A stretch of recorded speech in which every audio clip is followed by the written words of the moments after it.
Okay. Okay, guys, good morning. Before anything else, I would like to introduce myself. By the way, I am Almia. You can also call me Ate Al, okay? Now, guys, I know that some of you are asking why we are here. Guys, we are here because we are going to tell you what are those normal changes that are happening in your body, how to deal with it, and we're also going to discuss short topic lang naman about puberty stage. Okay, and then after that, we're going to emphasize the importance of proper hygiene. Now, guys, hindi naman natin kailangan emphasize. Diba? Actually, hindi naman natin kailangan emphasize kung gaano ka-importante yung proper hygiene kasi alam naman natin lahat kung gaano ito ka-importante. Okay? Now, guys, before I formally start with the first topic, I would like to ask, why proper hygiene is so important? Yes. Yes, and not just that, of course, it also helps boost our self-esteem. Right? Siyempre, pag feeling mo malinis ka, maganda ka, diba? Mabango ka, mas may kumpiyansa ka sa sarili mo. Right? Yes. Okay, now let's start with the first topic, the physical changes. Now, guys, I would like to ask, ano yung pinakaunan yung napapansin dun sa babaeng nagdadalaga na?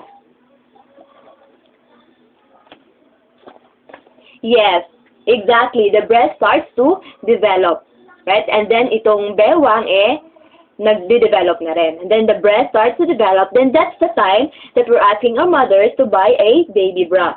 Okay, now guys, merong iba na gifted. Meron din iba na flat, hindi naman na yung flat talaga, pero hindi talaga sila yung boobsy. Okay? Now, guys, example, magbabarkada kayo. Okay? Example, magbabarkada kayo. Tapos, ikaw lang you have a smaller breast. Hindi ibig sabihin nun, alien ka, abnormal ka. Okay? Normal lang yon.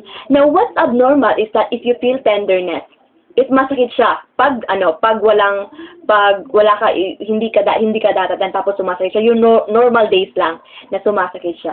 So, guys, you better see a doctor. Okay? Now, sabi dito, breast develop between 8 to 10. Okay? Sabi, breast develop between age 8 to 10.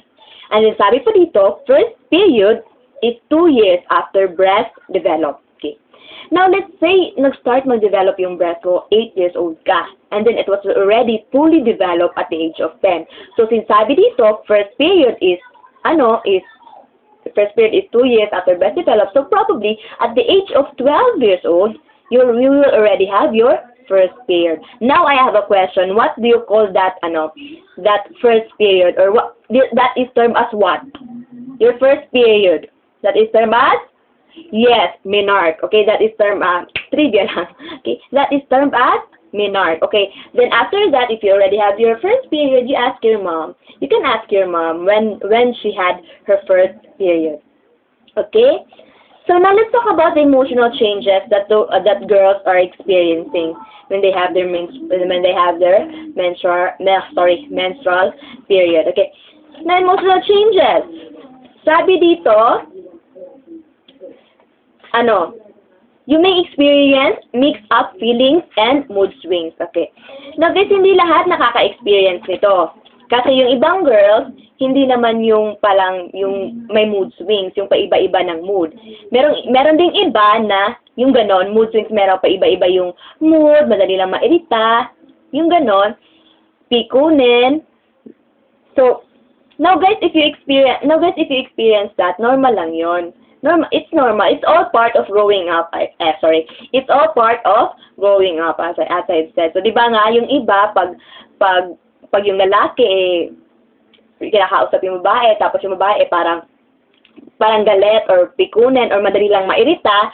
So, sinasabi ng lalaki, siguro, maybe she had her period. Kaya ganon, okay? Madali lang mairita. Yung mga ganon. Then, the next is, your menstrual period, okay? Sabi dito, menstruation is a major stage of puberty, girl. That a girl is turning into a woman. Okay, now guys, if you already have your menstruation, it means ganap na dalaga ka na talaga. So meaning pwede ka nang, maaari ka nang magbuntis. Okay? Next, the menstrual period, and then your period. Now, what you usually experience before your period? Sabi dito, food cravings. Food cravings daw, kain ka daw ng kain. Now, normal lang yon, pero hindi lahat ng girls nakaka-experience nun. Okay? Next, headache. Masakit yung ulo. Then, next is mood swings. Okay, ito na yung mood swings. Yung paiba-iba yung mood. Galit, tapos after a while, masaya, gano'n, tapos may irita na naman. Yung mga gano'n. And then, tender breast. Now, guys, if pagdadatnan ka na, yun parang tender yung parang sumasakit siya. Now, guys, mag-worry. Tsaka ka lang siguro mag-worry pag sumasakit siya na hindi ka naman dadatan. Yung mga normal days, as I said, mga normal days lang na parang sumasakit siya. So, better see a doctor. Okay, tiredness. Tiredness, yung parang you don't feel like moving. Yung parang you feel so tired kahit wala ka namang masyadong ginagawa. So, parang mas feel mo na magstay sa room and then you just, mag-Facebook, then mag-sleep, yung ganon. Pimples. Pimples, guys. Okay, pimples. Yung pinaka-hate natin yung pimples eh. Diba, pinaka-hate talaga natin yung pimples. Na, bibigyan ko kayo ng tips kasi main cause talaga ng pimples is lack of sleep, and then stress, and then bacteria. Okay. Now, first, guys, pinakauna nyo talagang gagawin, importante talaga matulog kayo. Di ba, paulit-ulit, have adequate sleep. At least 8 to 12 hours. At least 8 to 12 hours. Okay? Next, do not stress yourself too much, guys. Ang babata nyo pa. Okay? Ang babata nyo pa. Huwag kayong, hindi nyo pag-aari lahat ng problema dito sa mundo. Okay? So, do not stress yourself too much. Take it easy, guys. Okay? Next, of course, you have to use antibacterial soap. Antibacterial soap muna. Huwag muna kayong maggamit-gamit ng mga kung ano-anong cream. Okay? Kasi bata pa yung skin nyo eh. And then, much better if you would, mag-separate kayo ng face towel na yung para sa mukha nyo lang talaga. Okay? That's much better. Okay?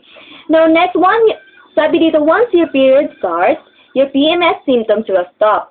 But what can help? Okay, again, exercise, pinaka-importante. You can jog at least thrice a week. Okay, thrice a week, pwede yon. And then at about mga 30 minutes to 1 hour, pwede yon. Okay?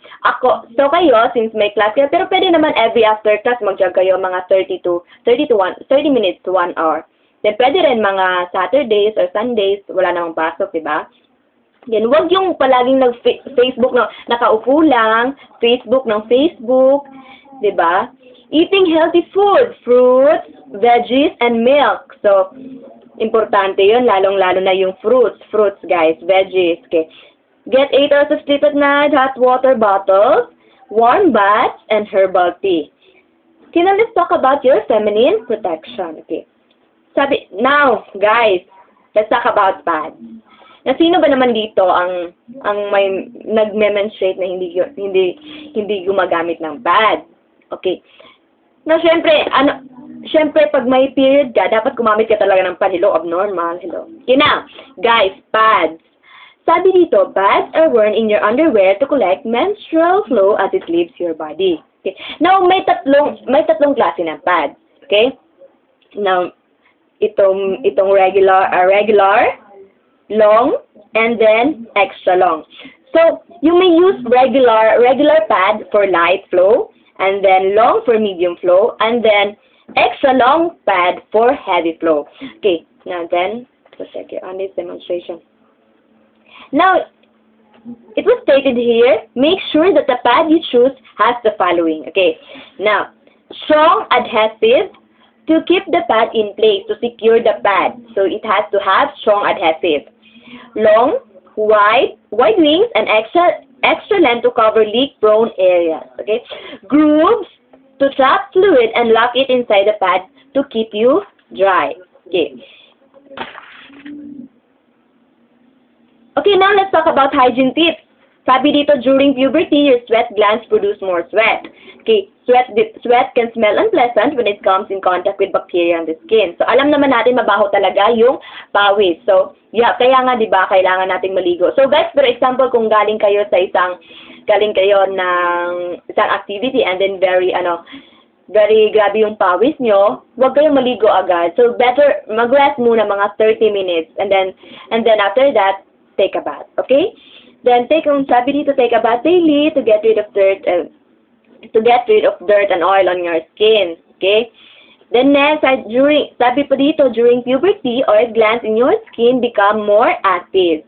Oil plus dead skin cells will lead to pimples. Ayan na, pimples. Diba sabi ko nga sa inyo, in order for you not to have pimples, have enough sleep, okay, eat nutritious food, then do not stress yourself too much kasi di ba pag grabe stress ka, hindi ka nakakatulog. So, do not stress yourself too much, guys. As I've said, ang babatan niyo pa. So, take it easy. So, live life, okay? The next is use antibacterial soap. Yun nga. And then you segregate or you separate a separate a face towel na yung sa mukha niyo lang talaga. Okay. Hygiene tips. Hygiene tips pa rin tayo, just like your skin, puberty can make your hair greasy. So, ito, sa buhok tayo. Okay, let's talk about, okay. Now, guys, hindi ko naman din discourage yung iba na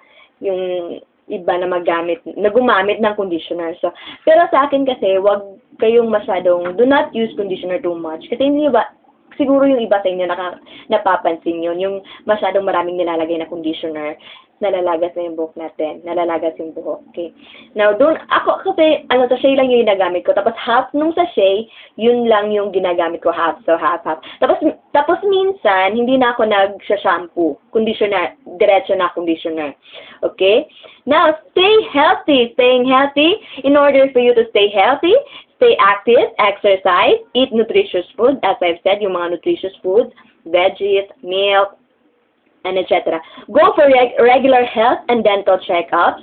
Get adequate sleep. As I've said, very, very important, adequate sleep. So, syempre, mga bata pa kayo, have enough sleep, guys. Lalong-lalo na ako, very particular ako sa pagtulog talaga. Binibilang ko yung hours of sleep ko. So, pero ngayon, kasi, hindi ko naman kontrolado yung time ko, busy person ako, so as much as possible, if I have time, natutulog talaga ako. Okay? So I think we are finished. I think we're done. So I hope you all learned out of the topics that sa lahat ng mga pinagsasabi ko dito, yung mga tips, tandaan nyo, di ba? And then guys, thank you. I would like to thank you to all the people who spend time with us. I hope all of you enjoy the program. So guys, lagi natin tatandaan na mahalin natin ang ating mga sarili at panatilihin natin ang kalinisan ng ating mga katawan. Okay, bye!